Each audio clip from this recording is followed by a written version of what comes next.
हमारी आज की वीडियो का टॉपिक है धोखेबाज सिंड्रोम यानी कि इम्पोस्टर सिंड्रोम।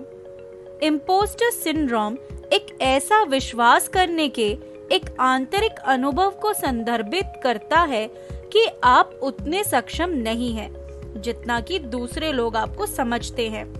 दूसरे शब्दों में, इम्पोस्टर सिंड्रोम में आप ऐसा अनुभव महसूस करते हैं जैसे कि किसी भी क्षण आपको एक धोखाधड़ी के रूप में पाया जा सकता है, जैसे आप जहां हैं उसके आप योग्य नहीं हैं और आप केवल भाग्य के कारण वहां पहुंचे हैं।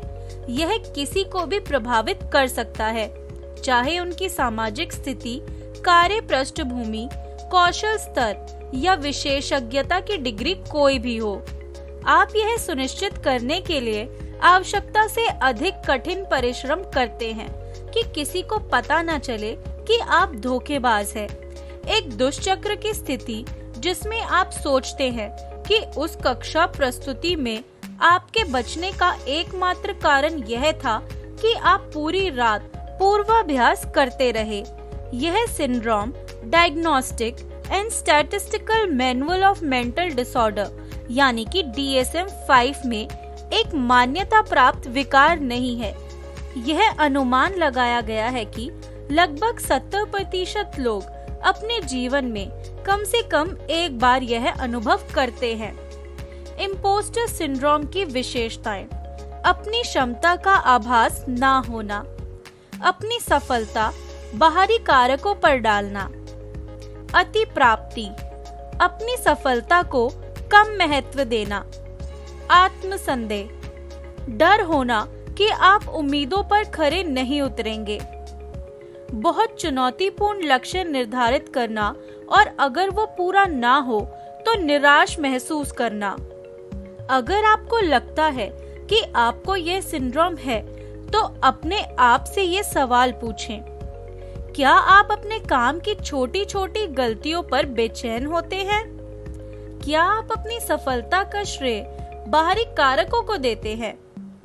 क्या आप रचनात्मक आलोचना के प्रति भी संवेदनशील हैं? क्या आप उन क्षेत्रों में भी अपनी विशेषज्ञता को कम करते हैं जहां आप वास्तव में दूसरों की तुलना में अधिक कुशल हैं? चलिए अब जानते हैं इम्पोस्टर सिंड्रोम के कारण।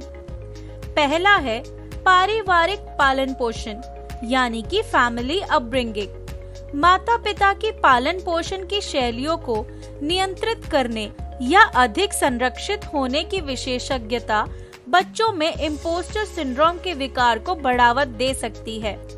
दूसरा कारण है नया अवसर यानी कि न्यू अपॉर्चुनिटीज। यह बहुत आम है कि जब लोग बदलाव के दौर से गुजर रहे होते हैं और नई चीजों की कोशिश कर रहे होते हैं, तो अनुभव की कमी के साथ संयुक्त रूप से प्राप्त करने और सफल होने का दबाव अपर्याप्तता की भावना को ट्रिगर करता है। तीसरा कारण हो सकता है व्यक्तित्व यानी कि पर्सनालिटी। कुछ व्यक्तिगत लक्षणों को भी इम्पोस्टर सिंड्रोम का अनुभव करने के उच्च जोखिम से जोड़ा गया है, जैसे कम आत्म प्रभावकारिता, परफेक्शनिज्म, न्यूरोटिसिज्म। ये बड़े 5 व्यक्तित्व आयामों में से एक है जो उच्च स्तर की चिंता, असुरक्षा, तनाव और अपराध बोध से जुड़ा है। चौथा कारण है सामाजिक चिंता यानी कि सोशल एंजाइटी। इम्पोस्टर सिंड्रोम और सामाजिक चिंता ओवरलैप हो सकती है। सामाजिक चिंता विकार वाला व्यक्ति महसूस कर सकता है कि वे सामाजिक या प्रदर्शन स्थितियों में भागी नहीं है। इम्पोस्टर सिंड्रोम अक्सर सामान्य रूप से गैर चिंतित लोगों को चिंता की भावना का अनुभव करने का कारण बनता है। आइए अब बात करते हैं इम्पोस्टर सिंड्रोम के प्रकार की। पहला प्रकार है पूर्णतावादी यानी कि परफेक्शनिस्ट।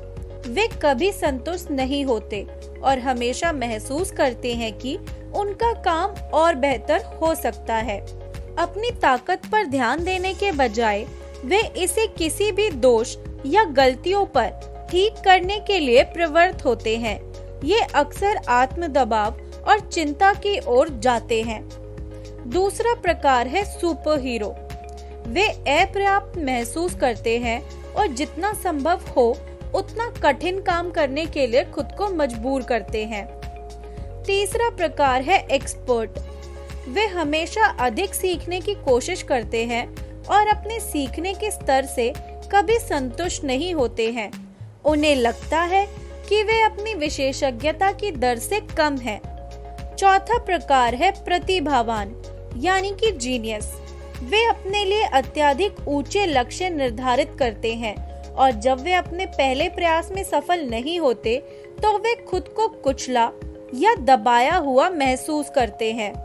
पांचवा प्रकार है एकल कलाकार यानी कि सोलोइस्ट।